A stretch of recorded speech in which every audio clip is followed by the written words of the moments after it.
tu dirais que le côté sensitif, ça t'a servi, ça t'a desservi, ça t'a apporté quelque chose ou pas? Alors, c'est pas en soi le. Alors, en fait, ce qui m'a marqué le plus avec par exemple le feutre, c'est le bruit.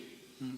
Et justement, j'avais pas envie d'arrêter mon trait parce qu'il y avait un bruit assez étonnant. Surtout que tout se faisait en fonction des verticales et des horizontales et le bruit était différent. Mm. Là, c'était beaucoup plus un toucher sensible, donc sentir la matière.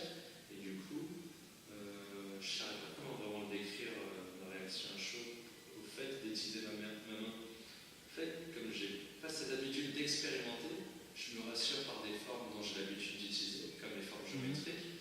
Et là, j'étais troublé parce que je ne savais pas ce que je pouvais faire. Mm. Et tu dirais qu'avant, tu étais plus dans la forme, dans la tête, tu avais ton image en tête, ce que tu appliquais, et là, tu étais plus dans la réaction. En fait, là, Tu découvrais ce que tu pouvais faire et tu réagissais au fur et à mesure en fonction de ce qui arrivait. là, c'était plus de la création spontanée. Donc, on me donne un truc, je le découvre, je fais pam, pam, pam, pam. Donc, je recherche ce que je peux, toute sa plasticité. Alors qu'un feutre, je sais ce qu'on peut faire avec. Et du coup, ben, en termes de spontanéité, ça venait de moi. Je recherchais plus un peu à composer.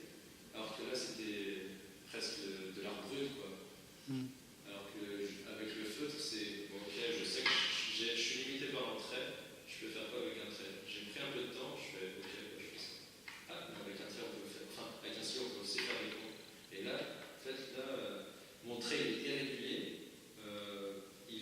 chaque trait est unique. Du coup, en fait, c'est impossible. Enfin, on crée, enfin, si on doit composer, c'est approximatif. Et là, c'est la création pure, quoi, de l'art brut. En fait, j'ai pas l'habitude. Ok. T'as autre chose à dire? Intéressant.